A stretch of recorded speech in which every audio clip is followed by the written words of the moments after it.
राधे राधे सभी को। तो मैं प्रियल रघुवंशी, एक एमएस फाइटर। अब आप लोगों में से बहुत लोग ये सोचेंगे कि एमएस आखिर है क्या। तो एमएस के बारे में क्योंकि बहुत लोगों को नहीं पता है, क्योंकि ये बहुत रेयर डिसीज है। जो भी सुनता है उसको लगता है ये कैसी डिसीज है। तो बहुत कम लोग जानते हैं, इसकी अवेयरनेस बहुत कम है इंडिया में। तो इंडिया में रेयर भी है, ये कम ही होता है, लेकिन फिर भी नॉलेज होना चाहिए, अवेयरनेस होना चाहिए सबको, ताकि कि कोई भी इससे डील कर रहा हो, किसी को भी ऐसी कोई समस्या आ रही हो जो मुझे आई और आ रही है, तो उससे वो फेस कर सके, उससे वो लड़ सके। तो मैं बताती हूँ एमएस क्या है। एमएस का मतलब होता है मल्टीपल स्क्लेरोसिस। मल्टीपल स्क्लेरोसिस क्या है? मल्टीपल मीन्स मैनी और स्क्लेरोसिस मीन्स स्कार्स, बहुत से स्कार्स। तो एमएस एक न्यूरोलॉजिकल डिसऑर्डर है और एक ऑटोइम्यून डिसीज है। ऑटोइम्यून डिसीज मतलब जब अपनी ही इम्यूनिटी अपने पर अटैक करती है। मैं ये बोलना चाहूंगी कि मैं बस वही बता रही हूँ जो मुझे मालूम है। जो ये 2 साल डिप्रेशन पीरियड था, मैंने यही किया है। मेरी डिसीज के बारे में जितना हो सके उतना जाना है, तो वही मैं आप लोगों से शेयर कर रही हूँ। तो जितना मुझे मालूम है उतना मैं आपको बता रही हूँ। तो ये एक न्यूरोलॉजिकल डिसऑर्डर है और ये इसमें क्या होता है, माइलिन शीट का जो कवर होता है ना, वो डैमेज होता जाता है। वो डैमेज होता है, जैसे जैसे डैमेज होता है वो वैसे वैसे उस बॉडी पार्ट पे अटैक करता जाता है। तो जैसे कि मैं आपको एग्जांपल देती हूँ।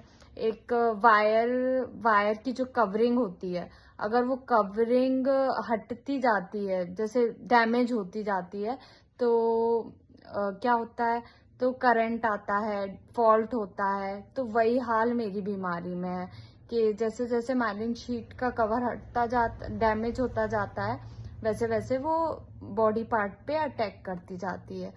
तो बस यही है मल्टीपल स्क्लेरोसिस और इसके सिम्टम्स भी बहुत से हैं। तो वो सिम्टम्स के बारे में डिस्कस करते हैं। तो अगर सिम्टम्स की बात की जाए तो इसके सिम्टम्स बहुत सारे होते हैं और सबको अलग अलग होते हैं। मुझे जो आए वो अलग हैं और जो किसी और एमएस पेशेंट को होंगे वो अलग होंगे। तो मुझे जिनकी नॉलेज है और जो मैंने फेस किए, जो मेरे अंदर आए, जो या तो ये नेट के थ्रू मुझे पता चला, तो वो सिम्टम्स आप लोगों से शेयर करती हूँ आज। तो सिम्टम्स होते हैं जैसे कि विजन लॉस, ऑप्टिक न्यूरिटिस जिसको कहते हैं, और स्पीच प्रॉब्लम, मतलब बोलते हैं तो कुछ बोल रहे हैं, कुछ निकल रहा है, धीरे धीरे बोल रहे हैं, अटक अटक के बोल रहे हैं, मुंह टेढ़ा हो जाना आपका, हाफ पैरालाइज हो जाना, हाथ पैर रुक जाना एकदम, और नमनेस, डिजीनेस, मेमोरी लॉस हो जाना, ब्लैडर में प्रॉब्लम आना, जैसे यूरिन कंट्रोल में प्रॉब्लम आना, ऐसे बहुत सारे सिम्टम्स हैं। इन सारे सिम्टम्स की वजह से बहुत सारे इमोशनल भी चेंजेस होते हैं जो मैंने खुद ने महसूस करे हैं। जैसे कि डिप्रेशन हो जाना, कभी हम हंस रहे हैं, कभी बहुत रो रहे हैं और बार बार रोना आ रहा है, एंग्जाइटी हो रही है बहुत ज्यादा, ये सब होना। और जब मैं आप लोगों से कनेक्ट नहीं हुई थी, तब ये मेरे साथ हो ही रहा था।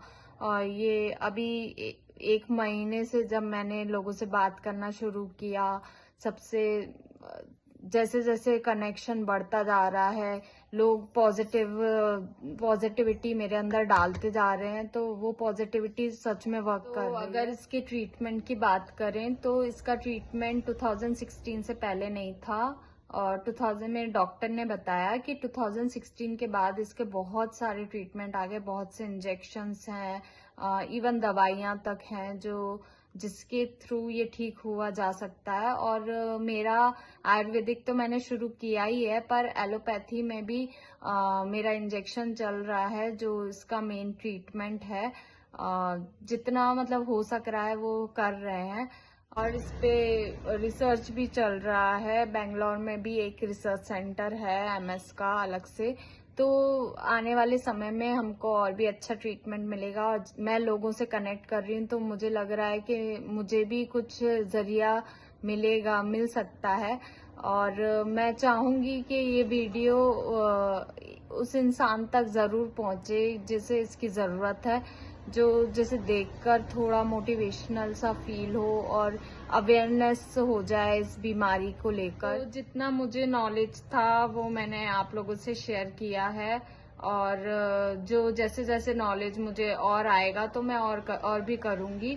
और जो भी आपको नॉलेज है अगर, तो आप कमेंट सेक्शन में शेयर करिए, वो हो सकता है मेरी हेल्प कर दे। और ज्यादा से ज्यादा वीडियो को शेयर कीजिए, सब्सक्राइब कीजिए, लाइक करिए, ताकि वो लोगों तक पहुंचे और अवेयरनेस बढ़े इस बीमारी के बारे में। तो आज के लिए इतना ही, और राधे राधे।